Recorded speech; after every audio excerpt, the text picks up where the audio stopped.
در آغاز باز یک روز تازه درود میفرستم به همه آنهایی که همین لحظه ها منتظر خبرهای تازه از رادیو آزادی بودند و از من شعله گل خوجه در آزادی ویدیو کانال رادیو آزادی که هر روز در ساعت رسا 7 از دوشنبه تا جمعه خبرهای تازه را در نویدی بمدادی تقدیم شما عزیزان میکند. امروز جمعه است، جمعه مبارک و این روز سعید رو برای شما بینندگان بنهایت گرامی رادیو آزادی شاد باش میگیم و امروز همچنین 15 فوریه است و طوری میبینیم ماهی آخری زمستان امسال هم نصف شده است و با امید روزهای خوبتر من شما رو به گوش کردن خبرهای در دست داشتم دعوت میکنم. اما قبل از این میبینیم که در سه کشوری مورد نظر ما امروز چگونه باد و هوا است. در پراگ که از اینجا من با شما از آن صحبت دارم، امروز هوای صاف و بی‌غبار و آفتابی پیشگویی شده است.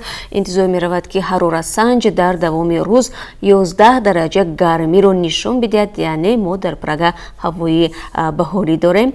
در مسکو پایتخت روسیه امروز برف و باران میبارد اما هوا 2 درجه گرم خواهد بود و در دوشنبه پایتخت تاجیکستان کم ابر و بباریش هوا در نظر داشته شده است و 9 درجه گرم می شود هوای امروز.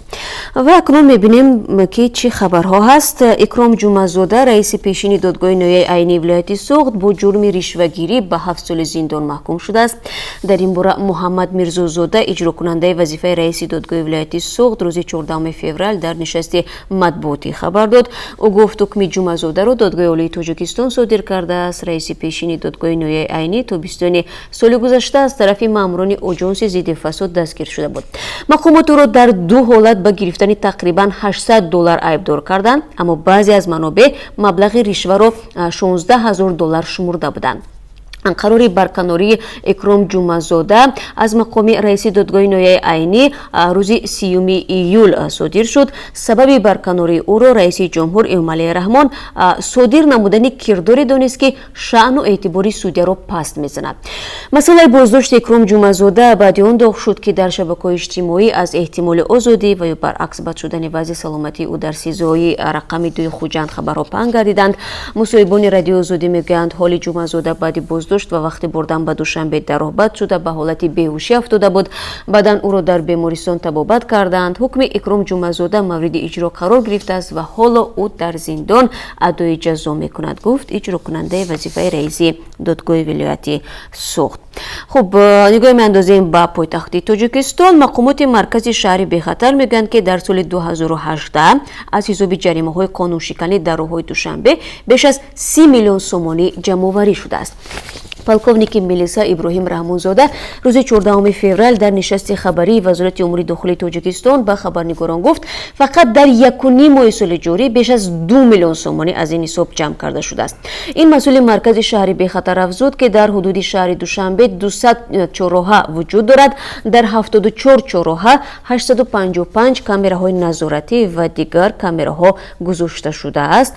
ابراهیم رحمانزاده عین زمان گفت اگر پیاده‌گردان هم قاعده های حرکت در راه را نقض کنند جریمه می شوند. این نه با واسطه کامراها بلکه از طرف ناظران راه بازداشت و جریمه بندی می شوند و ماده مخصوص عاید قاعده را ویران کردن از سوی پیاده‌گردان وجود دارد افزود. و خب از این خاطر هنگام گذشتن از راه قاعده راه را رعایت کنید بینندگان عزیز اگر در تاجیکستان باشید و در دوشنبه. و بازم برمیگردم به ولایت سوخت. مقامات ریاست آژانسی ضد فساد در ولایت سوخت جزئیات بازپرسی مرادعلی علی مردان رئیس اگرو اینوست بانک را آشکار کردند. کریم ابراهیم زاده رئیس نمایندگی آژانسی ضد فساد روز 14 فوریه گفت علی مردان در رابطه با پرونده مدیر کارخانه پخت تازه‌کنی در نویه جبار رسولوف مورد پرسش قرار گرفت. بازپرسی در اتاق کاری مرادعلی علی مردان گذشت افزود. او به قول مقامات ابراهیم بابو جانوف مدیر کارخانه پخت تازه‌کنی از سال 2011 تا 2013 از اگرو اینوست بانک برای تجارت بیش از 10 میلیون سومانی و 3.5 میلیون دلار گرفته ولی آن را با این هدف استفاده نکرده است بلکه مبلغ‌ها را برای روی پوش نمودن قرض‌های قبلیش باز به خود اگرو اینوست بانک داده است. کریم ابراهیم زاده گفت در دایره تفتیش پیشکی پرونده مرادعلی علی مردان باعث شاهد بازپرسی شد. در نتیجه تحقیق درست پرونده و ба роҳ мондани чорабиниҳои фаврӣ маблағи қарз барқарор карда шудааст. раисияти оҷонсии зидди фасод дар вилояти Суғ хабар дод ки Иброҳим Бобоҷонов баъди барқарор кардани маблағи қарз афв шудааст. Мурод Али Алимардон соли 2015 дар оғози буҳрони бонкӣ раиси Агроинвестбонк таъин шуд. ӯ дар гузашта дар мақоми муовини нахуст вазир ва раиси Бонки Миллии Тоҷикистон низ фаъолият доштааст. ҳоло рӯ меорем ба хабарҳои ҷаҳонӣ. Кохи сафед рӯзи панҷшанбе 14 феврал эълон кард ки Доналд Трамп раиси ҷумҳурии Амрико тасмим гирифтааст дар кишвар вазъияти фавқулода эълон намуда фармони бунёди девори марзӣ дар ҷануби кишварро содир кунад. Ин амр аммо вокунишҳои демократҳо дар Конгресси Амрикоро дар пай доштааст. Сара Сандерс сухангӯи Кохи сафед гуфт ки Доналд Трамп бо эъломи вазъияти изтирории миллӣ ба ваъдаи худ барои бунёди девори марзӣ ва ҳифозат аз марзҳои Амрико амал хоҳад кард. Дар сурати эъломи вазъияти фавқулода дар марзҳои ҷанубии Амрико Трамп метавонад аз буҷаи вазорати дифоъ ё буҷаи кӯмакҳои башардӯстона барои бунёди девори марзӣ истифода кунад. Кохи сафед ҳамчунин гуфтааст бо вуҷуди он ки дар тарҳи буҷа барои бунёди девори марзӣ пуле дар назар гирифта нашудааст, аммо Трамп қасд дорад тарҳи пешниҳодии Конгрессро имзо кунад то аз қатъи дигар бораи фаъолияти бахшҳое аз ҳукумат пешгирӣ намояд. Аммо Нэнси Пелоси раиси демократи маҷлиси намояндагони Амрико дар пайи эълони ин хабар гуфт агар Доналд Трамп дар робита ба марзҳои ҷанубии кишвар вазъияти фавқулода эълон кунад, раиси ҷумҳури демократи баъдӣ дар робита бо аслиҳа чунин хоҳад кард. хонум Пелоси ки бо хабарнигорон суҳбат мекард аз аввалин солрӯзи тирандозӣ дар як мактаб дар иёлати Флорида ёдоварӣ кард ва пурсид ки чаро раиси ҷумҳур дар робита ба ин ҳодиса ки боиси кушта шудани 17 хонанда шуд вазъияти фавқулода эълон накард. Вай дар ниҳоят гуфт ки Доналд Трамп бо ин иқдоми худ Конгрессро нодида мегирад ва акнун демократҳо бояд имкониятҳои худро баррасӣ кунанд.